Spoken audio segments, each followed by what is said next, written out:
So hello guys, welcome back to my YouTube channel set time बॉन्गोल। This is Sandeep bhaiya. और guys, आपकी demand पर आज की वीडियो बहुत ही ज़्यादा इंपॉर्टेंट है, खासकर अगर आपकी परसेंटाइल लो आई है और अगर आपकी परसेंटाइल अच्छी भी है और आप दिल्ली के टॉप इंजीनियरिंग कॉलेज में एडमिशन चाहते हैं तो ये वीडियो आपके लिए है।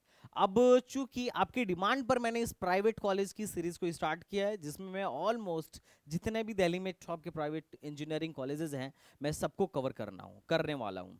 इसमें से कुछ ऐसे हैं जिनमें आपको एडमिशन मिले तो ले लेना चाहिए, कुछ ऐसे भी हैं जो मैं बिल्कुल भी रिकमेंड नहीं करता, और कुछ ऐसे भी हैं जिसको लेकर आपके पैसे अक्सर फंस जाते हैं कि भैया मैं यहाँ डायरेक्ट एडमिशन कराया था, मेरा ये नुकसान हो गया। भैया यहाँ डायरेक्ट एडमिशन हो रहा है, वहाँ सीटें बेची जा रही हैं। भैया 5 लाख का डोनेशन लग रहा है, मैं क्या करूँ, मैं जेई मेन से जाऊँ या इधर एडमिशन लूँ? सर, काउंसलिंग के थ्रू जाने में फ़ायदा है कि मैनेजमेंट कोटा के थ्रू में जाने में फ़ायदा है? और एक्चुअल में प्राइवेट कॉलेजों की रियलिटी क्या है, थोड़ा कंपेयर करना बड़ा ज़रूरी है आपके लिए, ताकि आप एक सही प्राइवेट कॉलेज का चयन कर पाएं।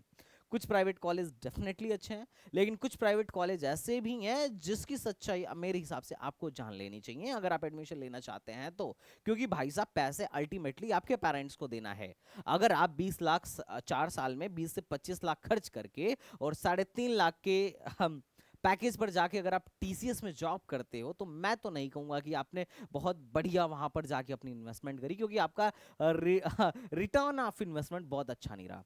तो एक बात आप ध्यान रखिएगा, खासकर वीडियो उन लोगों के दिमाग को खोलने के लिए बना रहा हूं जो लोग अपने बच्चे को बढ़ाने के लिए क्या करते हैं कि बड़े बड़े प्राइवेट कॉलेजों में लोन लेके भेज देते हैं कि चलो मेरा बिटवा बढ़िया इस प्राइवेट यूनिवर्सिटी में पढ़ेगा, जाके बिल्डिंग देखा, इंफ्रास्ट्रक्चर देखा और मंत्रमुग्ध हो गए कि वाह, एडमिशन कराएंगे तो यहीं कराएंगे। चाहे भले लड़का उस लायक हो भी या नहीं हो, बिल्डिंग देख के, चूंकि डायरेक्ट एडमिशन चल रहा है, वो भी first come first serve basis पे चल रहा है। उनका कहना है, ऐसे प्राइवेट कॉलेज हैं जिनका कहना है कि भैया अगर आपका 70% भी आ रहा है तो भी आप हमारे यहाँ आइए और आके कंप्यूटर साइंस जैसी ब्रांचेस लीजिए और एक मोटी रकम फीस के तौर पर आप भरिए।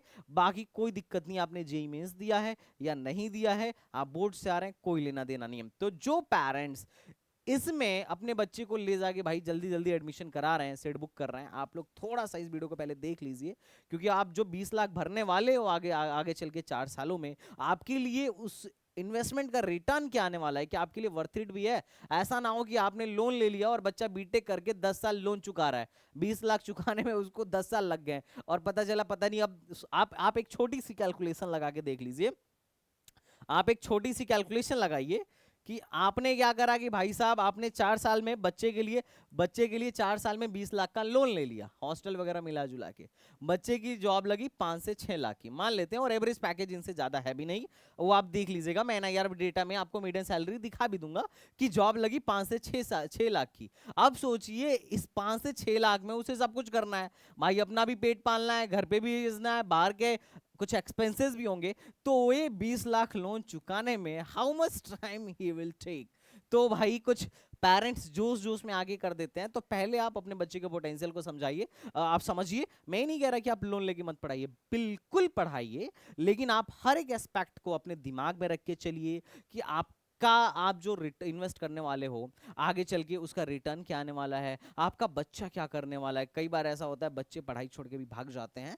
बट चलिए हम इस वीडियो को शुरू करते हैं। मैं इस पे ज़्यादा ज्ञान नहीं दूंगा, वैसे भी मैं हूँ कौन कि मैं ज्ञान दूँ, बट इट्स माई रिस्पॉन्सिबिलिटी कि मैं आने वाले अपने छोटे भाइयों को थोड़ा सा एक गाइड करूँ कि भाई कौन सा कॉलेज अच्छा है, कौन सा नहीं है। ये कोई ऑफिशियल वीडियो नहीं है कि भाई ये कॉलेज बढ़िया है मैं कह दिया तो खराब है, मैं कह दिया तो बढ़िया है, नहीं। ये मेरा एक पर्सनल सुझाव है जो मैं अपने छोटे भाइयों को देना चाहता हूँ। अगर इसमें कोई भी त्रुटि या गलती रह गई हो तो भाई मैं पहले से क्षमा मांगता हूँ। तो चलिए गाइस शुरू करते हैं। तो अगर आप दिल्ली की बात करें, दिल्ली के टॉप इंजीनियरिंग कॉलेजों के बारे में जो प्राइवेट हैं, तो इसमें ऐसा नहीं है कि मैंने हर एक कॉलेज को प्राइवेट डाला है और ये वीडियो कहीं से भी स्पॉन्सर्ड नहीं है। ये बात आप ध्यान में रखिएगा, क्योंकि प्राइवेट कॉलेज की वीडियो को लोग स्पॉन्सर्ड समझते हैं। तो पहला अपना कॉलेज आता है MAIT Delhi, Maharaja Agrasen institute of technology. इसका कैंपस एरिया 41 एकड़ का है, काफी बढ़िया, ठीक ठाक है। स्टेब्लिश इसका 1999 में हुआ था और NIRF रैंकिंग में 201 से 205 के बीच में आता है। अगर मैं फीस स्ट्रक्चर की बात करूं तो 1,43,000 है, मतलब 1,43,000 बहुत ज्यादा फीस भी नहीं है और बहुत कम भी नहीं है। हॉस्टल फीस आप जैसा लोगे वैसा मिलेगा। मिनिमम आपका विदाउट AC 1,30,000 का पड़ जाएगा। तो अगर आप सस्ते में जुगाड़ू सस्ते में लेना चाहते हो तो आप मिनिमम मतलब विदाउट AC वाला और ये वाला आप पैकेज चूज कर सकते हो अगर आपको यहाँ पर एडमिशन मिलता है तो। अगर मैं बात करूं कि यहाँ कौन कौन से कोर्सेज ऑफर होते हैं तो देखो यहाँ मॉर्निंग शिफ्ट और इवनिंग शिफ्ट मतलब 1 और 2 दो शिफ्ट में होती है। तो ये 60 सीट CSE में सेकंड शिफ्ट के हैं और 180 सीट फर्स्ट शिफ्ट के हैं। और EC electrical IT MAE mechanical engineering CSN technology IT information technology and engineering AI and ML और AI and DS ये काफ़ी सारे आपको सीट्स आपको यहाँ पर MAIT में देखने को मिल जाएगा। और जो प्राइवेट कॉलेज है मैं यहाँ पे NSUT DTU triple IT Delhi IGDTU की बात नहीं कर रहा क्योंकि गवर्नमेंट कॉलेज हैं। उसके अलावा जो दिल्ली में प्राइवेट कॉलेज है उसमें पहले नंबर पे मैंने इसको रखा है MAIT दिल्ली को रखा हुआ है, महाराजा अग्रसेन को रखा हुआ है और मैंने कॉलेजों की पूरी लिस्ट भी दे रखी है। और लास्ट में आपको मैं कंपेयर करके भी ये बताने वाला हूँ कि भाई साहब कौन सा कॉलेज ठीक है फीस के मामले में, मीडियम सैलरी के मामले में, प्लेसमेंट परसेंटेज ऑफ प्लेसमेंट के मामले में, क्योंकि हमें सब कुछ देखना है। फीस भी देखना है, उसका रिटर्न ऑफ इन्वेस्टमेंट भी देखना है और किसकी मीडियम सैलरी कैसी है उसे भी देखना है। तो चलो भाई, आई होप इससे आपको क्लियर हो गया होगा कि वीडियो थोड़ी तो लंबी होगी क्योंकि इतने कॉलेजों को मैं कवर करने वाला हूं, पर आपको बहुत फायदा होगा। अब मैं बाकी आप सारी चीजें देखते चलिएगा, मैं जल्दी जल्दी एक्सप्लेन करता हूं। मैं कट ऑफ एनालिसिस के बारे में बताता हूं। तो देखो, अगर आपको MAIT में एडमिशन लेना है तो आपको पहले JEE मेन देना होगा। JEE मेन के बाद GGS IPU की काउंसलिंग शुरू हो गए, GGS IPU की काउंसलिंग करानी पड़ेगी। अब GGS IPU का फॉर्म भराना शुरू हो चुका है, 31 मार्च तक शायद उन्होंने डेडलाइन दी है। तो आप लोग जो लोग दिल्ली के टॉप प्राइवेट कॉलेजों में एडमिशन लेना चाहते हो, हालांकि GGS IPU में गवर्नमेंट कॉलेज भी हैं। मैं लास्ट वीडियो में USICT के बारे में बताया था, वो भी इसी IP इंद्रप्रस्थ यूनिवर्सिटी का ही एक कॉलेज है।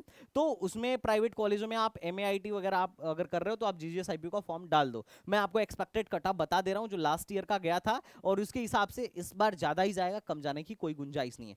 क्योंकि स्टेट का कॉलेज है तो यहाँ पर क्या है, दिल्ली वालों का कोटा है।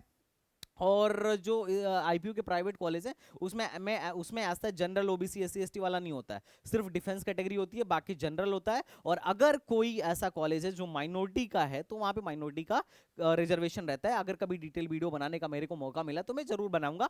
आप बस कमेंट बॉक्स में पिन करते रहिए कि हाँ भैया ये वाली वीडियो बना दो, क्योंकि वीडियो मैं बनाता ही हूँ आपके इंटरेस्ट के बेसिस पे। आप जो कहते हो मैं उसी पे वीडियो बनाता हूँ। मैं हर एक बच्चे का ऑलमोस्ट कमेंट पढ़ने की कोशिश करता हूँ। अगर मैं कट ऑफ की बात करूँ तो देखो, अब दिल्ली वालों का यहाँ पे 85% का रिजर्वेशन है और यहाँ पे 10% जो सीट है मैनेजमेंट कोटा से भरी जाती है, बाकी 90% सीट रिजर्व है GGS IPU के काउंसलिंग के लिए। अगर मैं बात करूं तो देखो, जो कंप्यूटर साइंस दिल्ली वालों का, चूंकि दिल्ली वालों का रिजर्वेशन है तो आप देखना, मैं बार बार कहता हूं कि अगर आप नोएडा गाजियाबाद से हो तो अपने बच्चे को दिल्ली में पढ़ाओ। क्यों पढ़ाओ? देखो, आप एक बार फर्क देखो। और लोग शुरू में मेरे से एग्रीड नहीं होते कि अरे सर दूर क्यों भेजूं, और बाद में आगे कहते हैं सर क्या होगा, दिल्ली में हो जाएगा क्या। तो मैं वही बोलता हूं कि 12th में आप दिल्ली नहीं भेज रहे थे, आप एटलीस्ट डमी स्कूल से करा लेते और आप बीटेक में भेजने के लिए रेडी हो। और जबकि बीटेक में एडमिशन नहीं मिल रहा है फिर भी रेडी हो, और 12th में मिल रहा था तो भी आप कह रहे थे अरे नहीं सर दूर नहीं भेजेंगे।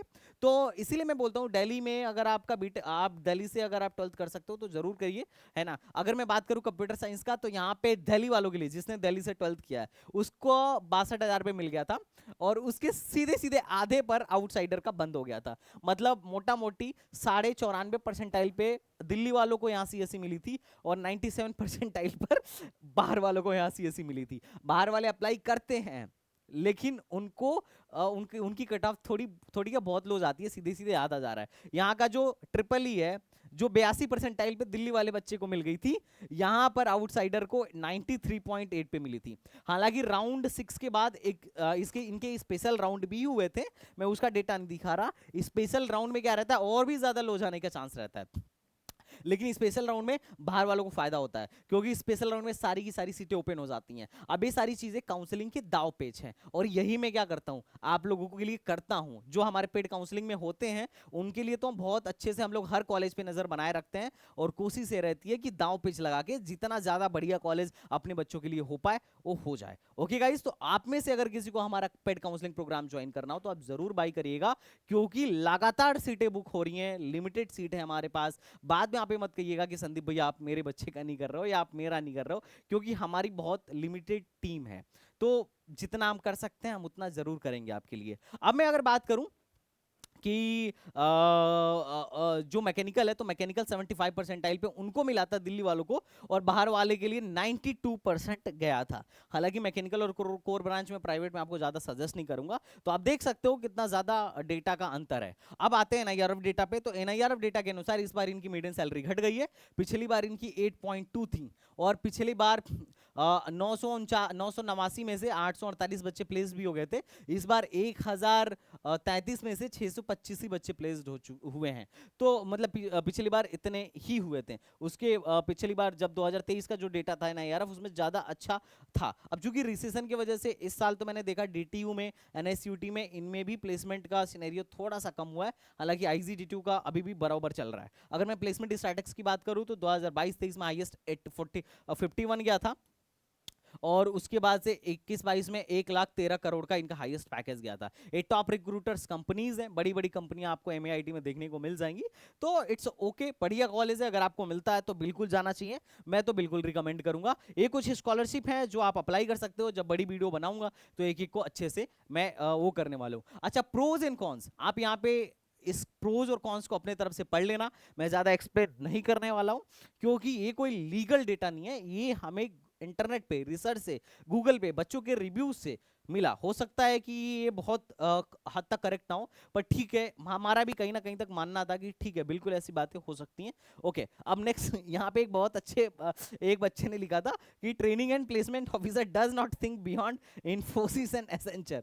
ओके, और इनके फेस्ट को लेके बच्चों का बड़ा होता है कि फेस्ट अच्छा नहीं होता है, और सच में दिल्ली में फेस्ट जो होता है आईआईटी के बाद, डीटीयू का काफी शानदार फेस्ट होता है। ओके, अगर मैं दूसरे कॉलेज के बारे में बात करूं तो दैट इज एमएसआईटी न्यू दिल्ली, महाराजा सूरजमल। अब महाराजा सूरजमल में पूरे 4 साल की फीस 7,38,000 ही लगती है। फीस काफी मतलब डिसेंट सी है, और ट्यूशन फीस इनका 1,32,000, टोटल फीस 1,65,000 है। हॉस्टल हॉस्टल में one time plus 5 time annual plus 10 के refundable, 3500 per month double, and 5,000 per month single का इनका हॉस्टल फीस है।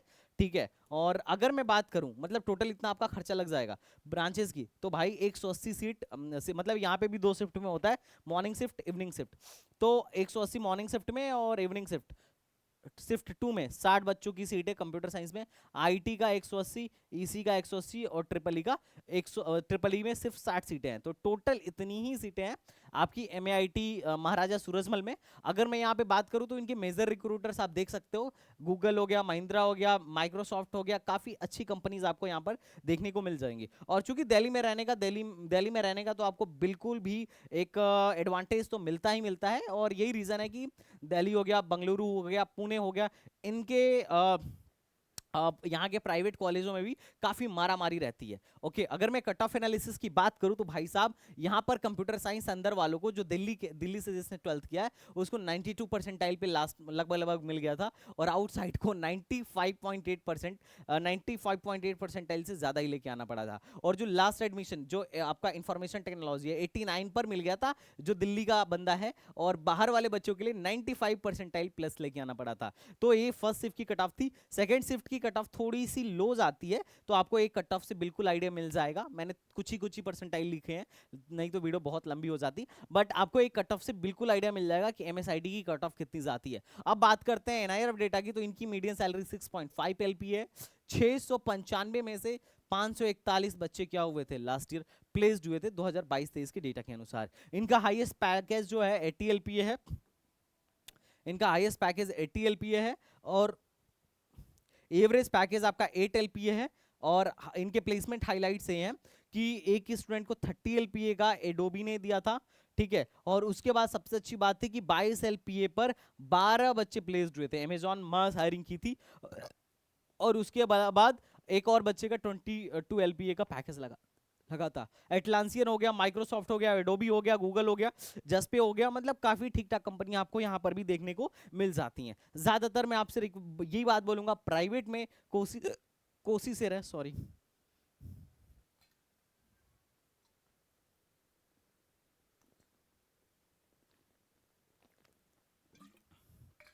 मे भी कोई बच्चा याद कर रहा हो।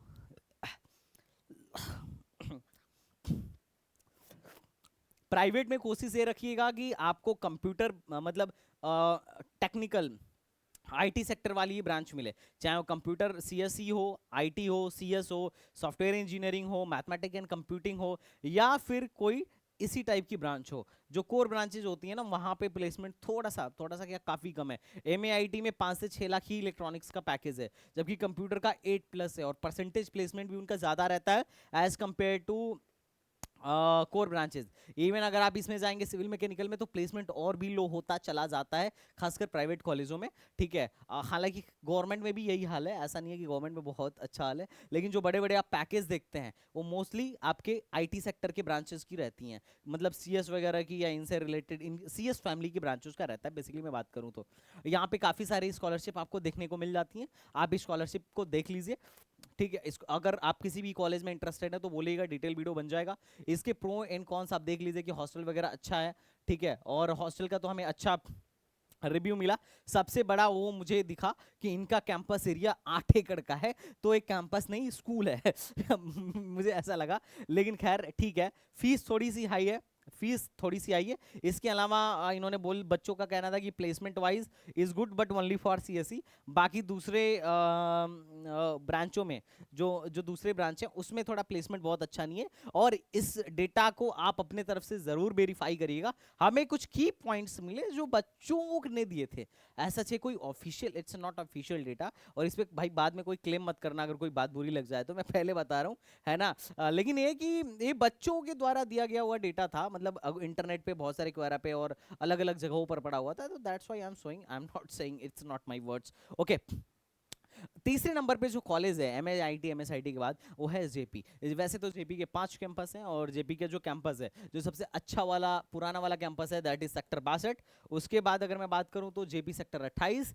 फिर आपका जेपी गुना एमपी में है, और जेपी सोलन, सोलन का जो कैंपस है काफ़ी इन्होंने बड़ा बनाया है, और दूसरा जेपी यूनिवर्सिटी अनूप शहर, और इस जेपी अनूप शहर हमारे बगल में ही है। इनके घाट पे ही उस दिन मैं गया था, जो वीडियो बनाया था ना, जेपी घाट पे ही था। काफी बढ़िया घाट बना रखा है इन लोगों ने गंगा माता के किनारे, बहुत बहुत बहुत बहुत बढ़िया। ओके, तो इनका जो वो है सेक्टर 62 का जो कैंपस है वो 15.5 एकड़ का है। 128 वाला कैंपस बहुत छोटा है, और दोनों ये नोएडा में ही है। अब मैं बात करूं तो देखो, मेरे हिसाब से फीस वगैरह को देखते हुए मैं सिर्फ पहला कैंपस ही लोगों को सजेस्ट करता हूं, और अगर फीस ठीक ठाक है तो दूसरे कैंपस में भी जा सकते हो, क्योंकि दोनों कैंपस का प्लेसमेंट एक साथ होता है, चाहे सेक्टर 62 हो या चाहे सेक्टर 128 हो। बाकी गुना और सोलन मैं ज्यादा सजेस्ट नहीं करता हूं, आपके पास पैसे की कोई कमी नहीं है, बिल्कुल जाइए, इट्स योर चॉइस, है ना। उसके उसके बाद ये एनआईआरएफ रैंकिंग है कि इनको 94 मिला था 21 और 22 में, और 23 में 100 से 150 के बैंड में ये लोग लाई करते हैं। एडमिशन क्या है भाई, एडमिशन मान के चलिए जेई मेन से भी यहाँ एडमिशन होता है, और आपका बीटेक 12th से भी एडमिशन होता है। एडमिशन फॉर्म चल रहा है, जिनको भरना है जाके भर दीजिए। 22 से 23 लाख का आराम से यहाँ पर 4 साल का पैकेज बनने वाला है, तो 22-23 लाख तो आपके जाने ही जाने हैं अगर आप जेपी से बीटेक करने वाले हो तो। फी स्ट्रक्चर इनका first per year fee structure इतना है, और 1 लाख फीस जो है आपका हॉस्टल का है। तो फीस वाइज जेपी काफी महंगा है, पर महंगा तो है, लेकिन ये है कि यहाँ पर इसका रिटर्न ऑफ इन्वेस्टमेंट आप ठीक है, अगर आपके पास पैसों की कोई दिक्कत नहीं है तो ठीक कह सकते हो, और जेपी यू कैन कंसीडर, और काफी पॉपुलर कॉलेज है। अगर मैं बीटेक कोर्स की बात करूं तो computer science, information technology, IT, there are many courses, और 5 साल के इनके यहाँ इंटीग्रेटेड कोर्सेज भी हैं बीटेक प्लस एमटेक के, जो लो परसेंटाइल पर, बीटेक प्लस एमटेक के कोर्सेज जो बड़े बड़े लो परसेंटाइल पे मिल जाते हैं। अब मैं आपको कुछ मोटा मोटी इनके कट ऑफ्स दिखाता हूं, ताकि आपको पता होना चाहिए कि कैसा होगा। देखो, एमएआईटी और एमएसआईटी में भी एडमिशन किससे हो रहा था, जेई मेन से हो रहा था, काउंसलिंग अलग थी। जेपी की काउंसलिंग अलग है, यहाँ पे भी जेई मेन से होगा, और यहाँ बोर्ड के परसेंटेज पर भी होगा। अगर मैं कट ऑफ की बात करूं तो आपको 94 साढ़े 95 मतलब अगर आपके 94 to 95% है तो आपका जेपी में कंप्यूटर साइंस मिल सकता है लास्ट ईयर के डेटा के अनुसार। इलेक्ट्रॉनिक्स तो 81 परसेंटाइल पे भी मिल गया था, और जो सेक्टर 128 है वहां पर तो आपको कंप्यूटर साइंस 1,28,000 तक देखने को मिल गया था, और ईसी तो 2 लाख 3 लाख तक देखने को मिल जाता है। और 5 साल के कोर्सेज में आपको जो कंप्यूटर साइंस है वो 88 88 परसेंटाइल पे भी लास्ट ईयर देखने को मिल गया था। तो आपको मतलब सेक्टर 62 पहले बढ़ता है और सेक्टर 128 में और लो रैंक पर तक एडमिशन होता है। और अगर मैं 10+2 के बोर्ड के मार्क्स के हिसाब से बताऊं तो सीएससी सेक्टर 62 में 95% वाले को मिला था, और उसके बाद सीएससी 128 में 90% तक मिला था। ईसी बहुत लो रैंक तक मिला था, 63% तक मिला था। It's not a percentile, it's a board percentage. तो जिनका 63% था इलेक्ट्रॉनिक्स एंड कम्युनिकेशन में, उसको भी मिल गया था बड़ा इजीली। और मैं जल्दी एक जेपी पे एक नया वीडियो बनाने वाला हूँ, एक डिटेल वीडियो। तो अगर आपको इंटरेस्ट हो तो आप कमेंट बॉक्स में बोल दीजिएगा, ताकि मैं और थोड़ा सा मोटिवेट हो जाऊँ। एक कुछ आपके जेपी नोएडा के, जेपी सोलन के, जेपी गुना के प्लेसमेंट स्टैटिक्स हैं, जिसमें आप साफ साफ देख पाओगे कि जेपी गुना वना के प्लेसमेंट उतने अच्छे हैं नहीं, और सोलन का भी प्लेसमेंट उतना अच्छा है नहीं। सिविल विल में तो 28% का प्लेसमेंट था, जो कि बहुत ही ज़्यादा कम है ना। हालांकि देखो सेक्टर 62 के काफ़ी अच्छे प्लेसमेंट है। सीएससी में 94, ईसी में 94, आईटी में 100, बायोटेक में 84, टोटल 94% का प्लेसमेंट है। तो यू विल सी कि ठीक है। जेपी में अगर मैं जेपी नोएडा में अगर मैं नोएडा की बात करूँ, चाहे 62 हो या 128 हो, तो प्लेसमेंट आपको ठीक ठाक देखने को मिलेगा। बाकी कैंपसेस मेरे हिसाब से उतने वर्थ इट नहीं है। बाकी आपकी चॉइस है, अगर आपको अच्छा लग रहा है तो आप बिल्कुल जाइए। मैं ना तो रोक रहा हूँ ना सजेस्ट कर रहा हूँ, इट्स योर चॉइस। अब मैं बात करूं तो देखो एनआईआर डेटा बोलता है कि लास्ट ईयर 906 बच्चे इनके यहाँ से ग्रेजुएट थे, जिसमें से 751 बच्चों की प्लेसमेंट हुई, और मीडियन सैलरी इनका 8.5 एलपीए है। अब मीडियन सैलरी का मतलब ये है कि 751 बच्चे प्लेस्ड हुए, तो उसमें से आधे बच्चे ऐसे होंगे जिनकी सैलरी 8.5 से कम होगी, और आधे बच्चे ऐसे होंगे जिनकी सैलरी 8.5 से ज्यादा होगी। आप ये बात मोटा मोटी समझ लीजिए। हाईएस्ट पैकेज इनके यहाँ से 82.89 का एलपीए का लगा था, ठीक है। और एटलांसियर ने एक ऑफर इनको दिया था 82 का। सेकंड हाईएस्ट 55 का था जो एडोबी ने दिया था, और थर्ड हाईएस्ट 51 का था जो माइक्रोसॉफ्ट ने दिया था। एवरेज पैकेज इनके अकॉर्डिंग 10.94 है। लेकिन हम तो मीडियन देखते हैं, वो भी एनआईआर वाला, क्योंकि जो एनआईआर को ये लोग डेटा सबमिट करते हैं वो ज्यादातर सही होता है, क्योंकि वो वेरीफाइड डेटा होता है। अभी इनके टॉप रिक्रूटर्स जो हैं, इनके टॉप रिक्रूटर्स हैं जैसे एटलांसियन, एडोबी, अच्छी अच्छी कंपनीज आपको यहाँ पर देखने को मिल जाएंगी। पर किन की? ज्यादातर कंपनीज किसकी? आईटी सेक्टर की। तो आप पहली बात, एक बात तो मतलब एक बात की कहानी है। एक बच्चा मेरे पास आया, मैंने बोला कि मैं नाम नहीं लूंगा कॉलेज का, बोल रहा भैया मैंने यहाँ एडमिशन ले लिया। मैंने बोला कौन से ब्रांच में? कह रहा सिविल में। मैंने बोला क्यों ले लिया भाई इस कॉलेज में, फीस तो महंगी है? तो कह रहा भैया यहाँ अमेजॉन आती है, माइक्रोसॉफ्ट आता है। मैंने बोला अच्छा। मैंने बोला भाई तेरा इसमें क्या फ़ायदा है? तो कह रहा है सर हमारे कॉलेज में बढ़िया कंपनीज आती हैं। मैंने बोला भाई तूने पता करा कि वो सिविल वाले को बैठने देती है कि नहीं बैठने देती है? तो कह रहा है नहीं तो नहीं पता है। तो मैंने भाई बोला भाई ये आईटी सेक्टर की कंपनी है, क्या पता तेरे को बैठने दे या नहीं बैठने दे। पहले कंफर्म तो करो कि सिविल में अगर तुम जा रहे हो तो जैसे एलएनटी हो गई, जितनी जो सिविल की कंपनीज हैं वो कितनी तुम्हारे कॉलेज में आ रही हैं। सीएस की कंपनी 1000 आ जाए उससे तुम्हें क्या फायदा भाई? तुम्हें फायदा उससे होगा कि भाई तुम्हारे ब्रांच को हायर करने वाली या तुम्हारे डिपार्टमेंट की कितनी कंपनीज आ रही है, फायदा तो तुम्हें इससे होगा। तो वही बात है, ऐसा वाला कांड मत कर देना तुम लोग, ठीक है? वरना बाद में बहुत ज्यादा दुख होता है फाइनल ईयर या थर्ड ईयर में जाके। लगता है कि भाई मतलब बड़ा दुख होता है जब हम काबिल हो, लोग हमारी काबिलियत को ना पहचान रहे हो। मतलब पता चले सिविल में हम 90% 9 सीपीआई लेके चल रहे हैं और प्लेसमेंट हो रहा है सीएस वाले उस बंदे का जिसका 7.8 सीपीआई है।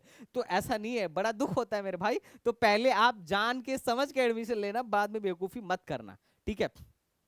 इनके कुछ स्कॉलरशिप्स हैं, इनके कुछ प्रो हैं एंड कॉन्स हैं। मैं आपको प्रो एंड कॉन्स के बारे में ऑलरेडी बता चुका हूं। इन्होंने बोल इसमें फीस हाई है, बिल्कुल मैं इस बात से एग्री करता हूं। इन्होंने अटेंडेंस मॉनिटरी कर रखा है, not best campus life that you dream. जितना ज्यादा एक्सपेक्टेशन है उसके हिसाब से बच्चों का कहना है कि उस हिसाब से अगर मतलब, हालांकि ऑब्वियसली इंजीनियरिंग में बच्चों के एक्सपेक्टेशन हाई होते हैं, और बच्चों का कहना था कि थोड़ा एक्स्ट्रा करिकुलम एक्टिविटी थोड़ी सी कम है, और hardly focused on research. They just expect you to mug up everything and crop all the during the exam, और do not care about practical aspects much. इनके बारे में इनका थोड़ा सा था कि प्रैक्टिकल वगैरह पे बहुत ज्यादा केयर नहीं करते, बच्चों का कहना था। ये मेरा कोई डेटा नहीं है, मैं पहले बता देता हूँ, ठीक है? दीज आर द प्रोन्स कि भाई इनके प्रोज एंड कॉन्स क्या है। अगर मैं नेक्स्ट कॉलेज की बात करूं तो दैट इज भारतीय विद्यापीठ। इसका कैंपस एरिया बहुत छोटा है, मात्र 8 एकड़ में कैंपस बना हुआ है, और 1999 का एस्टेब्लिश्ड है। और इसमें भी एडमिशन के लिए आपको जीजीएसआईपीयू की काउंसलिंग करानी पड़ती है। और अगर मैं बात करूं तो यहाँ पे भी 90% सीट रिजर्व्ड काउंसलिंग के लिए, और बाकी 10% सीट में ही डायरेक्ट एडमिशन होता है। अगर आप मैनेजमेंट कोटा से एडमिशन लेना चाहते हो तो यहाँ पे होते हैं। अगर मैं ट्यूशन फीस की बात करूं तो इसकी ट्यूशन फीस हाई है 1,73,000, हॉस्टल फीस आपका 1,16,000 पर ईयर है। इनके कुछ कोर्सेज हैं जिनमें आपको एडमिशन मिलने वाला है और इनके एक कट ऑफ है। अगर आपको यहाँ कंप्यूटर साइंस चाहिए और आपने दिल्ली से अपना 12th करा है तो 89% पर ही आपका एडमिशन हो जाएगा। मतलब लास्ट ईयर हुआ था, इस बार ऑब्वियसली इससे ज्यादा जाएगा। और अगर आप आउटसाइड से हैं तो 94.5% मतलब कम से कम हो सकता है 95% भी चला जाए। तो आप इस बात का अंदाजा इससे लगा सकते हैं कि दिल्ली वालों का कितना फायदा है, या उन बच्चों का जिन्होंने दिल्ली से अपना 12th कर रखा है उनको कितना फायदा है। इनका जो सबसे लोवेस्ट ब्रांच था इंस्ट्रूमेंटेशन, वहां पर एडमिशन के लिए दिल्ली वालों का 68% पे प्लेसमेंट हो जाता है। और अगर आप बाहर से हो तो कम से कम 90% प्लस लेके आना पड़ेगा। मतलब सबसे लो ब्रांच में भी 90% पे एडमिशन होगा। इसीलिए कहता हूं काउंसलिंग का प्रॉपर नॉलेज आपको होना बड़ा जरूरी है, वरना आप 10 फॉर्म भरोगे और बाद में आपको लगेगा ना एडमिशन सारा कुछ कंप्लीट होने के बाद कि मैं मूर्ख था जो इस फॉर्म को भरा, यहां तो मेरा होना ही नहीं था। तो समझदारी के साथ सही स्टेप लेके काउंसलिंग करिएगा। ऐसा नहीं है कि फालतू का पैसा डुबाए जा रहे हैं और एडमिशन जहां होना है तो वहीं होगा, है ना। जैसे भगवान सबकी जोड़ी बना के रखता है वैसे ही भगवान सबका कॉलेज डिसाइड करके रखता है। खैर मेहनत आपका डिसाइड करता है कि आपका कौन सा कॉलेज मिलने वाला है आपको, है ना। अब नेक्स्ट की बात करूं तो दैट इज इसका एक बार हम ना एनआईआर डेटा देख लेते हैं। NIR data is very monetary. 2022-23 का डेटा है कि भाई साहब इनके यहाँ 518 बच्चे ग्रेजुएट हुए थे, जिसमें से 440 बच्चे प्लेस्ड हुए थे। इनकी मीडियन सैलरी थी 6 लाख। मतलब 220 बच्चे ऐसे होंगे जो 6 लाख से कम के पैकेज पे गए होंगे, और 220 मोटा मोटी समझिए इसको, और 220 बच्चे से ज्यादा 220 बच्चे ऐसे होंगे जो 6 लाख से ज्यादा के पैकेज पर गए होंगे, और 220 इससे कम पर। हाईएस्ट सैलरी इनके अकॉर्डिंग इस ईयर में इनका 44 था, एवरेज सैलरी इनका 6.5 था। इनके कुछ टॉप रिक्रूटर्स हैं तो आपको भी यहाँ पर ठीक ठाक मिल जाएगा, ये भी दिल्ली में ही स्थित है। इनके इतने सारे स्कॉलरशिप हैं, इनके प्रोज हैं, इनके कॉन्स हैं, और इनके लोकेशन को बच्चों ने सबसे ज्यादा रेटिंग दे रखी है। रिटर्न ऑफ इन्वेस्टमेंट तो खैर उतना खास नहीं है, बट ओवरऑल ठीक ठाक कॉलेज है, आप इसे ज्वाइन कर सकते हो। अब नेक्स्ट कॉलेज के बारे में मैं बात करूं तो दैट इज भगवान परशुराम। अगर भगवान परशुराम के बारे में बात किया जाए तो ट्यूशन फीस इज 1.24, मतलब 1,24,000 इनका ट्यूशन फीस है, और टोटल जो फीस पड़ने वाली है फर्स्ट ईयर की 1.69। अब इनका कैंपस एरिया और भी ज्यादा छोटा है, 6 से 7 लाख में आपका पूरा बीटेक यहाँ से हो जाएगा।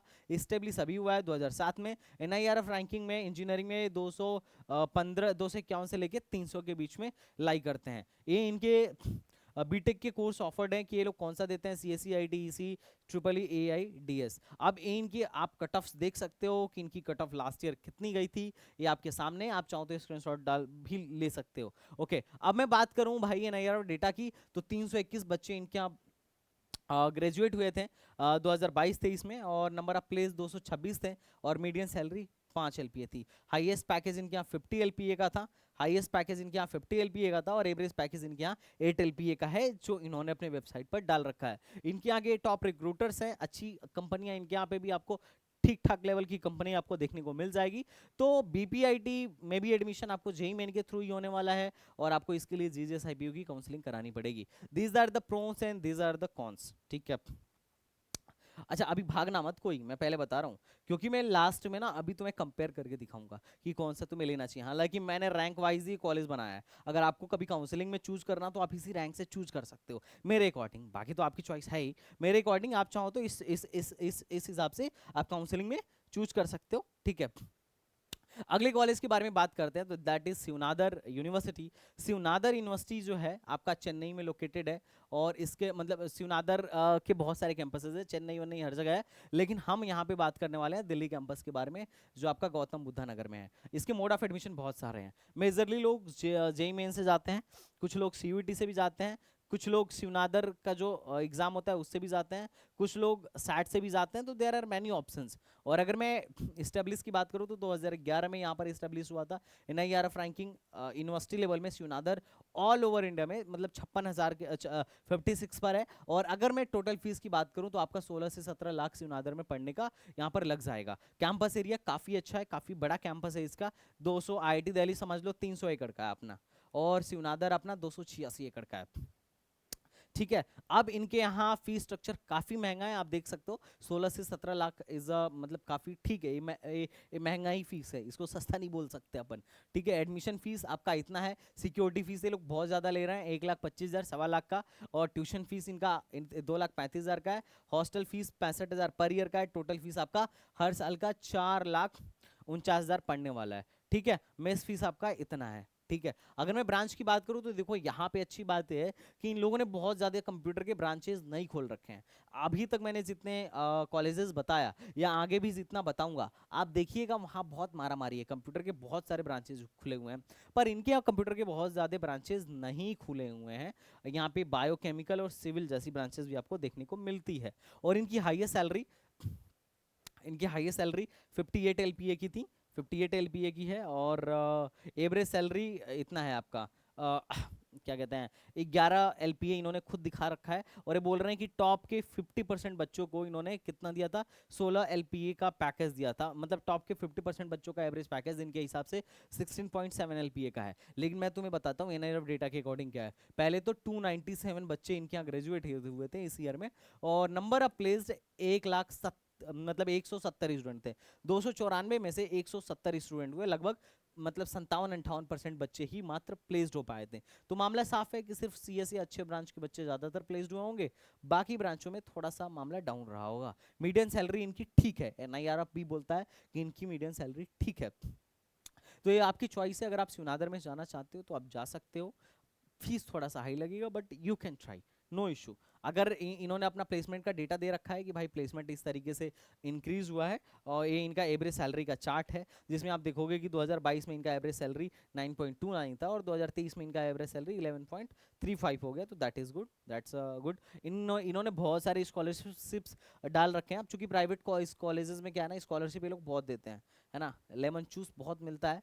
तो अब यहाँ से आगे जितने भी प्राइवेट कॉलेज मिलेंगे सब में दबा के लेमन चूस है। ठीक है, तो उन लेमन चूस के बारे में हम आगे बात करेंगे, लेकिन आप पढ़ लेना, अगर आपको डिटेल वीडियो चाहिए तो आप बोल देना, मैं डिटेल वीडियो भी बना दूंगा, मेरे को कोई परेशानी नहीं है। ठीक है, लेकिन लाइक करना मत भूलना भाई, बहुत मेहनत से वीडियो बनाता हूँ। तो इनकी स्कॉलरशिप ऑफर्ड मैंने ढूंढ के निकाला है, आप देख सकते हो। बच्चों का कहना था कि आरओआई उतना अच्छा नहीं है, ठीक है, cost of tuition is very high, और देयर आर मैनी चीजें जो आप यहाँ पे देख सकते हो, और इनके प्रोज एंड कॉन्स थे, आप एक बार पढ़ लेना, एक बार गो थ्रू कर लेना। अब अगले को अब मैं इसके बाद शिवनाथ के बाद जो हमारी रैंकिंग है यहाँ पे आप देख सकते हो, सबकी एक साथ रैंकिंग में आपको शो कर देता हूँ, और यहीं से आपको कंपेरिजन करने में बड़ा अच्छा आइडिया लग जाएगा कि कौन सा कॉलेज आपको पहले प्रीफर करना चाहिए, which college is much better for you. Okay, but चलो हम एक एक करके पहले डिस्कशन करते हैं। और हम बात कर रहे थे अमेठी यूनिवर्सिटी की। तो अगर मैं अमेठी की बात करूं तो भाई साहब अमेठी बड़ा नाम है ना, क्योंकि इन्होंने नाईआरएफ रैंकिंग में बहुत बढ़िया जगह बना रखी है। कैंपस एरिया इनका जो है 60 एकड़ का है, और इंजीनियरिंग में इनकी एनआईआरएफ रैंकिंग जो है 2023 में इनकी 31 थी, ओवरऑल एनआईआरएफ रैंकिंग 2023 में 57 थी, और 22 में 42 थी। हालांकि प्लेसमेंट उतना भी नहीं है जितना कि नाम है, और इनके बहुत सारे कैंपसेस जयपुर, लखनऊ, हरियाणा, ग्वालियर, मुंबई, ग्रेटर नोएडा, पटना और बेंगलुरु में है। तो जो सबसे अच्छा वाला आपका है नोएडा वाला कैंपस है, नोएडा में इसका सबसे अच्छा कैंपस है, और इनकी फीस है, तो फीस आपका टोटल 14 से 15 मतलब 15 से 16 लाख आपका 4 साल में पड़ ही जाता है। तो फीस वगैरह तो काफ़ी अच्छा है, इन्होंने रूम वगैरह में भी बढ़िया व्यवस्था कर रखा है। 1,60,000 का हॉस्टल फीस है, जो कि काफ़ी ज़्यादा है एसी का, और नॉन एसी का 85,000 है। हालांकि एसी और नॉन एसी में लगभग दोगुने पैसे का फ़र्क है, I don't know why, but खैर ठीक है। अब इनके ब्रांचेस बहुत ज़्यादा हैं, इन्होंने मतलब इनके यहाँ तो इंजीनियरिंग की बहुत सारी ब्रांचेस हैं, आप यहाँ पर देख सकते हो। यहाँ पर एडमिशन के लिए आपको जेईई मेन के मार्क्स से अलग अलग अप्लाई करना पड़ता है, और यहाँ पर डायरेक्ट एडमिशन भी होता है आराम से इजीली, कोई मसले वाली बात नहीं है। अब मैं एनआईआर डेटा आपको दिखा रहा हूँ, ईमानदारी के साथ पहले देखिएगा कि एनआईआर डेटा बोलता है कि लास्ट मतलब इस ईयर में इनके यहाँ से जो नंबर ऑफ ग्रेजुएट स्टूडेंट थे वो 1486 थे, नंबर ऑफ प्लेस्ड स्टूडेंट 1227 थे, और मीडियन सैलरी 5.5 थी। तो मीडियन सैलरी काफ़ी कम है एज कम्पेयर टू फीस, क्योंकि ये लोग हॉस्टल फीस भी अच्छा खासा ले रहे हैं, और इनकी फीस भी थोड़ी सी हाई ही है। हालांकि बहुत उतना भी ज़्यादा हाई नहीं है जैसा कि आपका बाकी जेपी वेपी में भी था, तो फीस तो थोड़ा सा ठीक है बट फिर भी हाई है। अगर मैं प्लेसमेंट स्टैटिस्टिक्स की बात करूँ तो हाईएस्ट इनके पास 61.75 एलपीए का था, उसके अलावा अमेजोन में 30 LPA का, 50 LPA का और 50 LPA का अमेजोन में इन भाई का इन्होंने अपना डेटा दे रखा था। इनके यहाँ की कुछ कंपनीज हैं और स्कॉलरशिप इन लोगों के पास जो है इन्होंने दे रखा है कि स्पोर्ट स्कॉलरशिप इनके यहाँ है और प्रोग्राम आफ्टर 10+2 और merit scholarship, merit basis scholarship भी है। तो स्कॉलरशिप में आपको एक बार समझा देता हूँ। जिन लोगों के 12th में 95% से ज़्यादा आए हैं उनका 100%, उनका 100% का स्कॉलरशिप है। और जिनका 99 से 90 से 99.99 के बीच में, 95 के बीच में, उनको 50%। और अगर आपके 88 से ज़्यादा हैं तो आपको 30% की स्कॉलरशिप मिलने वाली है। अगर जेई मेन में 97 से 100 परसेंटाइल के बीच में हो तो 100% स्कॉलरशिप है और ये ट्यूशन फीस में होता है, ध्यान रखना। और अगर आप 94 से 96 के बीच में हो तो 75 और 90 से 93 के बीच में हो तो आपको 50% की स्कॉलरशिप यहाँ पर मिलने वाली है, ठीक है।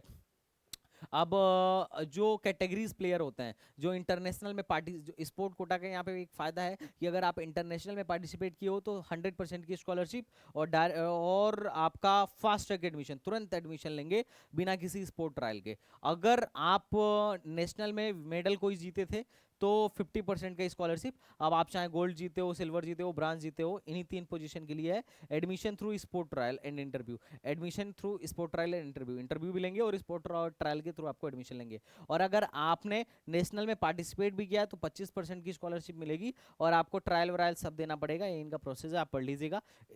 अगर सब पढ़ के बताऊंगा तो वीडियो ऐसे भी बड़ा लंबा हो जाएगा। 35 मिनट की वीडियो हो चुकी है, इसको 2 पार्ट में कर दे क्या, या नहीं? चलो जल्दी जल्दी मैं बता देता हूँ। ये कुछ कंपनीज हैं, इनके प्रोज हैं कि रिसर्च फोकस फैकल्टी हैं और फलाना ढमकाना, ये सारा कुछ पढ़ लो। और फी स्ट्रक्चर बहुत ज़्यादा है, quality of student is very low. और ये बात बिल्कुल मैंने कई जगह पढ़ा कि मेजरली यहाँ पे डायरेक्ट एडमिशन होता है, दैट्स वाई क्या है कि क्वालिटी ऑफ स्टूडेंट थोड़ी लो है, अटेंडेंस इज मॉनिटरी एंड ये सारी चीज़ें आप बिल्कुल पढ़ लीजिएगा। हालांकि ये मेरा कोई डेटा नहीं है, गूगल पे पड़ा हुआ डेटा है, आप इसे पढ़ सकते हो, मैं तो जस्ट दिखाने का काम कर रहा हूँ। अगर मैं उसके बाद की अगर मैं कॉलेज की बात करूँ तो जेएसएस है, यहाँ एकेटीयू का नंबर 1 प्राइवेट कॉलेज है और फीस इसकी 9 लाख के आसपास पड़ती है, हॉस्टल वगैरह लगा के, हॉस्टल मेस लगा के फीस इसकी है, सस्ती पड़ती है। ये कुछ एनआईआर ऑफ रैंकिंग्स हैं आपके पास और 1,37,000 इनकी फीस है। और यूपी में आपको ट्यूशन फीस वेवियर मिल जाता है 100% का, अगर आप ट्यूशन फीस वेवियर की सीट लेते हो। अभी कैसे लेना है इस पर वीडियो बना पड़ा है, जो मेरे काउंसलिंग के थ्रू आता है। मैं कोशिश भी यही करता हूँ कि अगर आप ट्यूशन फीस के लिए, आप टीएफडब्ल्यू सीट के लिए एलिजिबल हो तो आपको दिलाया जाए। और ये आपके कुछ ब्रांच ऑफर्ड हैं जो आपको यहाँ पे जेएसएस में देखने को मिल जाते हैं। ये इनकी कट ऑफ्स हैं, कट ऑफ आप देख लीजिएगा। अब इनका एनआईआर ऑफ डेटा एक बार डिस्कस कर लेते हैं कि 898 में से सिर्फ 620 लोग प्लेस्ड हुए और मीडियन सैलरी इनका 5.69 है। तो अब देख लीजिए, आपको एमएटी पसंद है या ए पसंद है, you can look at this. Fees आपका काफी ज्यादा बच जाएगा। और ये हैं आवर रिक्रूटर्स जो इनके यहाँ रिक्रूट करने आए थे। और ये जेसेस का टोटल डेटा कि कहाँ पर कौन सी कंपनी, जैसे टीसीएस मास में लेके गई थी, 18 में भी ले गई थी, 19 में भी ले गई थी, 20 में भी लेके गई थी, 21 में भी लेके गई थी और 22 में कॉग्निजेंट 193 बच्चों को मास में लेके गई थी, है ना। तो आपको इस बात से तो अच्छा खासा आइडिया हो जाएगा। ये इनके प्रोस हैं और ये इनके कॉन्स हैं, है ना। तो ये आप एक बार पढ़ लीजिएगा आपने अपने तरफ से। अब मैं बात करता हूँ बेन्नेट यूनिवर्सिटी का। अब ध्यान से सुनना, बेन्नेट यूनिवर्सिटी जितने भी हैं टाइम्स ऑफ इंडिया ग्रुप वालों का है, ठीक है। इन्होंने अभी तक इनका एनआईआर डेटा मेरे को मिला नहीं। फीस बहुत ज़्यादा है इनका, ठीक है। 18 से 20 लाख का फीस है, अगर फीस एफर्ट कर पाओ तो ही लेना। अब देखना ये 3 कॉलेज, चाहे आपका बेन्नेट हो, चाहे शारदा हो, चाहे सारम हो, इन तीनों में क्या है, first come first serve, first come first serve basis पे एडमिशन होता है। इनका है कि ऐसे 70 परसेंटाइल के आसपास है कि भाई 70% अगर आपका बोर्ड में है तो आप हमारे यहाँ एडमिशन लेने के लिए एलिजिबल हैं। और अब इन्होंने जनवरी से फॉर्म निकाल रखा है, अगर आप एडमिशन लेने के लिए एलिजिबल हैं तो बोर्ड के मार्क्स पे आइए, ले जाइए। उनको कोई मतलब नहीं है कि कौन बच्चा आ रहा है कौन बच्चा नहीं आ रहा है। अगर आप एलिजिबल हैं तो जो पहले आएगा उसको बढ़िया ब्रांच दिया जाएगा, इनके मैनेजमेंट का कहना है। भले तुम्हारी 98 परसेंटाइल हो और अगर तुम लेट से जा रहे हो तो कोई दिक्कत नहीं है, ये पहले ब्रांच उसी को देंगे जो इनके पास पहले आया हो, चाहे वो 70 परसेंटाइल का हो, तो 70% का बच्चा हो। तो इससे आपको आइडिया लग जाएगा कि भाई बच्चों का मतलब बच्चे कैसे होंगे। और इनके यहाँ तो पूरे साल में देख रहा हूँ बहुत पहले से एडमिशन चल रहा है। शारदा यूनिवर्सिटी के बारे में एक बात मैं कहूँगा कि ये लोग पहले से ही एडमिशन ले रहे हैं। लेकिन अगर आपने एक बार एडमिशन ले लिया और बाद में एडमिशन आपको कहीं और कॉलेज में लेना है, तो जब आप एडमिशन कैंसिल कराने जाओगे तो ये लोग जो वन टाइम डिपॉजिट फीस होता है, इसको ये लोग वन टाइम डिपॉजिट फीस बोलते हैं या जो भी बोलते हो, 32,000 एक भी रुपए नहीं देते हैं। बाकी फीस आपका रिफंड करेंगे, वो भी उनके डॉक्यूमेंटेशन प्रॉपर करने वरने के बाद, लेकिन 32,000 तो आपको देंगे ही नहीं देंगे, बिल्कुल नहीं देंगे। तो इन सारी चीज़ों का भी आपको बिल्कुल आपको क्या करना चाहिए, ध्यान रखना चाहिए। ठीक है, इन सारी चीज़ों का भी आपको ध्यान रखना चाहिए। अब चलो फिर हम बेनेट पे आते हैं। देखिए, बेनेट में मोड ऑफ एडमिशन आपका जेई मेन है, और 12th के मार्क्स के बेसिस पर भी एडमिशन होता है, साइट स्कोर पे भी होता है, आईबी पे भी होता है। और जो लोग मतलब उसके लिए दोज क्वालिफाइंग नीट यूजी, वो बायोटेक वगैरह के लिए अप्लाई क्या कर सकते हैं, कर सकते हैं। और इनकी फीस काफ़ी महंगी है। कैंपस का ये भाई इनका डबल शेयरिंग ट्रिपल शेयरिंग काफ़ी अच्छा खासा है, 68 एकड़ में है, इस्टेब्लिश ईयर 2016 में बना है, मतलब ये नया कॉलेज है। इनके यहाँ जो कोर्सेज हैं ये है, नीट वाले यहाँ पे अप्लाई कर सकते हैं, और इनके अफोर्ड कोर्सेज हैं। अगर मैं बात करूँ तो इनका था कि भाई इनके यहाँ से हाईएस्ट सैलरी 1.2 सीआर का था, और एवरेज सैलरी इनके यहाँ 11 लाख का है, और average salary for top student के लिए 26 एलपीए का है। ये तुम्हारी चॉइस है, इस पे कहोगे तो मैं एक डिटेल वीडियो बना दूंगा। इन्होंने कुछ टॉप के अपने रिक्रूटर्स यहाँ पे वेबसाइट पे डाल रखे थे, और इनका ये स्कॉलरशिप रेंज है कि भाई अगर तुम्हारा 10th में 96% से ज़्यादा हो तो 50% की स्कॉलरशिप देंगे, जेईई मेन में 90 से ज़्यादा हो तो 50% की देंगे। ये हर साल के लिए नहीं होता है, तुम्हें इसे कंटिन्यूएशन इसको कंटिन्यू करने के लिए इनके टर्म्स एंड कंडीशंस को फॉलो करने पड़ते हैं। जैसे अगर तुमको पहले साल स्कॉलरशिप मिल भी गई तो दूसरे साल इसको कंटिन्यू करने के लिए 8 सीजीपीए से ज़्यादा होना चाहिए। ये इनके प्रो एंड कॉन्स है, मैं कॉन्स के बारे में ऑलरेडी बता चुका हूँ। और फीसेस, बिल्कुल फीस काफ़ी ज़्यादा हाई है, और इनके यहाँ नंबर ऑफ बैचेस काफ़ी ज़्यादा बढ़ रहा है। Number of student has increases in engineering. For example it जब ये स्टार्ट हुआ था तो 180 बच्चों का था, बाद में बैच 2 जो है 220 बच्चों का बना, बैच 3 280 बच्चों का बना, बैच 4 550 बच्चों का बना। ठीक है, और 2000 आगे आगे मतलब आगे आने वाले टाइम में 1000 बच्चों का बैच हो सकता है। तो नो क्वालिटी कंट्रोल लेफ्ट, तो ये बच्चों का ऐसा कहना था। तो ये तुम अपने तरफ से जरूर वेरीफाई कर लेना। नेक्स्ट है शारदा यूनिवर्सिटी। बिल्कुल प्लेसमेंट के मामले में मैं रिकमेंड ज़्यादा नहीं करता हूँ बेननेट को, तो चलो जिनके पास पैसे हैं वो देख भी लें। शारदा यूनिवर्सिटी तो ठीक है, तुम्हारे पास बहुत पैसे हैं तो बिल्कुल जाओ, डायरेक्ट एडमिशन होता है, इसमें कोई मतलब जेई से भी हो जाएगा, 12th से भी हो जाएगा, तुमने कोई बहुत बड़ा तीर नहीं मारा है तो भी हो जाएगा। तुम्हारे 75% बोर्ड में, तुम जाओ, अभी एडमिशन चल रहा है, जाके अपना अभी एडमिशन ले लो, कोई दिक्कत नहीं है, कोई ऐसा ऐसा खास कॉम्पिटिशन नहीं है। हालांकि ऐसा ये लोग बोलते हैं कि इंटरव्यू लेंगे, ऐसा करेंगे वैसा करेंगे, 10 डे प्रक्रिया रहता है, पर उतना टफ प्रक्रिया रहता नहीं है इन सब कॉलेजों में, बड़ा आसान प्रक्रिया रहता है। बाकी अगर तुम्हें और जानना होगा तो देखो, हर चीज़ मैं यूट्यूब पे बता नहीं सकता, मैं नहीं कह रहा कॉलेज अच्छा नहीं है, बिल्कुल हर कॉलेज अच्छा है, बिल्कुल टॉप नॉच क्वालिटी का है। बट हाँ, अगर तुम्हें और जानना हो तो मेरे को क्या कर सकते हो, कॉल कर सकते हो। शारदा यूनिवर्सिटी हो, बेनेट हो, एवरीवन इज गुड, सब अपने फील्ड में अच्छा कर रहे हैं, पर मैं तुम्हें सजेस्ट कर रहा हूँ एज अ बिग ब्रदर। बाकी मैं किसी ना तो कॉलेज को डिफेम कर रहा हूँ, और ना ही मेरा ऐसा कोई इरादा है, बिल्कुल मेरी किसी से कोई पर्सनल हो थोड़े है, बस as a big brother I am just trying to help you. तो दिस इज द भाई, ये सारी चीज़ें हैं। आप जेई मेन सीयूटी इन सब से यहाँ पे एडमिशन हो जाता है। शारदा यूनिवर्सिटी का अपना एक एडमिशन टेस्ट भी होता है, तो तुम उसमें भी अप्लाई कर सकते हो। तो it's a totally your choice. अभी तुम जाके इनकी वेबसाइट पे फॉर्म भर दो, दिन में 4 बार फोन आएगा तुम्हें, ठीक है। तो ये सारी चीज़ें हैं, तो इनके यहाँ ये कोर्सेज हैं, तो ये आप देख सकते हो। और बाकी एनआईआर डेटा इनके यहाँ बोलता है कि इनकी मिडिल सैलरी 3.5 एलपीए की थी, जो कि बहुत कम है। तुम जिस हिसाब से फीस दे रहे हो उस हिसाब से तो इनकी मिडिल सैलरी है भी नहीं ठीक, बिल्कुल भी ठीक नहीं है। बाकी इनके यहाँ का है कि भाई हमारे यहाँ ऐसे ऐसे पैकेजेस लगे हैं, तुम एक बार पढ़ लेना, देख लो, मैं तुम्हें दिखा देता हूँ। ये स्कॉलरशिप अच्छा देते हैं तो स्कॉलरशिप तुम देख लो, स्कॉलरशिप एवरेज परसेंटाइल फलाना ढिमकाना। तो ये इनके प्रोस है, कौन से प्रोज और कौन से, मैं कौन अपनी तरफ से कोई नहीं बता रहा हूँ, जो गूगल पे डेटा पड़ा हुआ है, जो बच्चों से बात करके पता चला वही है। अब बात करते हैं शारदा यूनिवर्सिटी की, तो शारदा सॉरी एसआरएम दिल्ली की, तो एसआरएम की भी फीस बहुत ज़्यादा है। और तुम देख सकते हो इनका फीस स्ट्रक्चर, और 20 इनका 3,21,000 सीएससी के लिए, और 1,96,000 बाकी ब्रांचेस के लिए। और इनका वैसे तो जो बेस्ट कैंपस है, इनका एडमिशन जो होता है एसआरएम जेई से होता है, mode of admission SRM JEE है।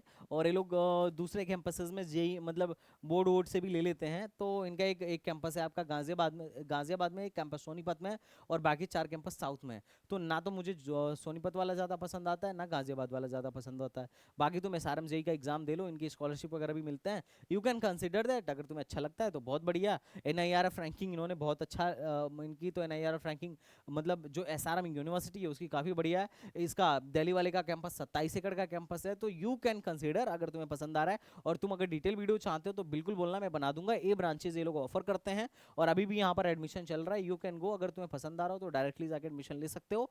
नंबर ऑफ ग्रेजुएट स्टूडेंट यहाँ से 7613 थे। नंबर ऑफ प्लेस अच्छे थे, मतलब इनके यहाँ प्लेसमेंट रेशियो ठीक है। मीडियन सैलरी इनका 4.25 लाख का है, हाईएस्ट पैकेज 36 लाख का, और हाईएस्ट पैकेज उसके पिछले वाले में 29 LPA का था।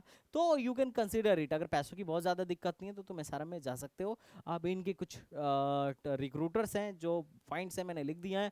ये स्कॉलरशिप जो लोग देते, जो जो स्कॉलरशिप देते हैं, I am just going to भाई की यहाँ पे मैंने सारा कुछ बता दिया है तुम्हें। ए प्रोज एंड कॉन्स जो मुझे गूगल पे मिला मैं तुम्हें दिखा देता हूँ। अब बात करते हैं कि कौन से कॉलेज में जाना चाहिए। तो देखो, अब बेनेट वेनेट में जाने से बढ़िया मेरे को तो लगता है JSS AKG काइट में चले जाओ, अगर पैसों की बहुत तंगी है और तुम्हें अच्छे कॉलेज, अच्छे मतलब तुम्हारा अच्छे कॉलेज में एडमिशन नहीं मिल पा रहा है और तुम प्राइवेट में ही जा पा रहे हो, गवर्नमेंट नहीं मिल रहा है, तो JSS AKG काइट देख लो, कोई दिक्कत नहीं है। इवन कुछ लोग ABS वगैरह भी देख लेते हैं, चलो ठीक है, ABS और जेल बजाज भी देख लेते हैं, कोई दिक्कत नहीं है। बेनेट और शारदा और SRM उनके लिए जिनके पास पैसों की कोई दिक्कत नहीं है, या फिर जिनका जेई बहुत बेकार हो गया, बोर्ड में मतलब ऐसे 80-85% हैं, तो आप बिल्कुल कर सकते हो। अगर आपको पैसों की दिक्कत नहीं है, पैसे बहुत हैं, तो बिल्कुल जाइए, ठीक है। अमेठी में भी वही आपने एवरेज प्लेसमेंट का हाल देख ही लिया, क्योंकि यहाँ पर देखो मीडियन सैलरी अमेठी का भी 5.5 ही है और एवरेज आपका 82 है। SRM का परसेंटेज प्लेसमेंट ठीक है, पर SRM को मैं शारदा यूनिवर्सिटी से ज़्यादा प्रीफर करूंगा, है ना, ऑब्वियसली। और SRM का जो एवरेज मीडियन सैलरी है 4.25 है। सबसे ज़्यादा ये है कि शारदा यूनिवर्सिटी का इनसे भी ज़्यादा कम है और शारदा यूनिवर्सिटी का परसेंटेज प्लेसमेंट और भी ज़्यादा कम है। बेनेट का NIRF डेटा मेरे को मिला नहीं, क्योंकि उन्होंने शायद NIRF के लिए अप्लाई नहीं किया है। शारदा यूनिवर्सिटी की फीस थोड़ी सी कम है as compare to SRM। Hostel वेस्टल लेके ये 4 साल का डेटा आपको पड़ जाता है, आपको दिख ही रहा होगा।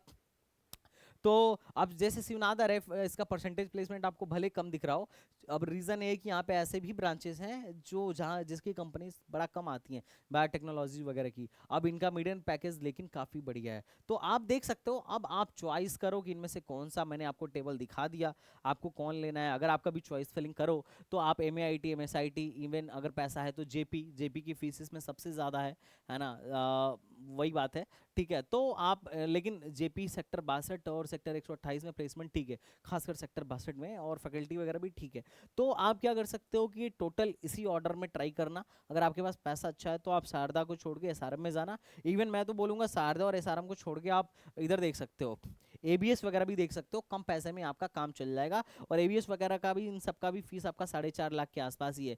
जैसे स्काइट और AKG, इनमें एडमिशन जो होता है AKTU के थ्रू होता है, इसमें भी डायरेक्ट एडमिशन होता है और उनका 85% सीट AKTU के लिए रिजर्व्ड है, तो वहाँ 85% सीट में सिर्फ और सिर्फ काउंसलिंग के थ्रू ही एडमिशन होता है। और हमारी टीम बहुत ही मेहनत से आपके लिए ये सारी चीज़ें तैयार करती है, डेटा खोज के लेके आती है। तो एक लाइक अपने STVG टीम के लिए। और दूसरी चीज़ मैं बोलूँगा जो आपके लिए बड़ा ही ज़्यादा ज़रूरी है कि भाई आप जिस भी पॉइंट पे, टॉपिक पे वीडियो चाहते हो, आप मेरे को बोलो, मैं बना दूंगा। आप मेरा मूल उद्देश्य है कि मैं आपकी मदद कर सकूं, जिस तरीके से हो सके आपको एक सही गाइडेंस दे सकूं, सही राह दिखा सकूं। बाकी आप में से किसी को अगर हमारा पेड काउंसलिंग प्रोग्राम लेना हो तो आप बिल्कुल लीजिए, हम दिल खोल के आपकी मदद करेंगे। दिल खोल के तो खैर हम यहाँ पर भी करते हैं, पर ये रहता है कि वहाँ पर्सनलाइज हो जाता है, यहाँ पे जनरलाइज हो रहा है। तो अगर आपको पर्सनली किसी को कराना है तो आप बिल्कुल हमसे कराइए। बाकी जनरल लाइज तो यहाँ चल ही रहा है, मदद तो हर तरीके से मिलेगी। तो वीडियो को लाइक शेयर एंड सब्सक्राइब करना मत भूलिएगा। तो चलिए मिलते हैं नेक्स्ट वीडियो में, तब तक के लिए बाय बाय, टाटा एंड जय हिंद।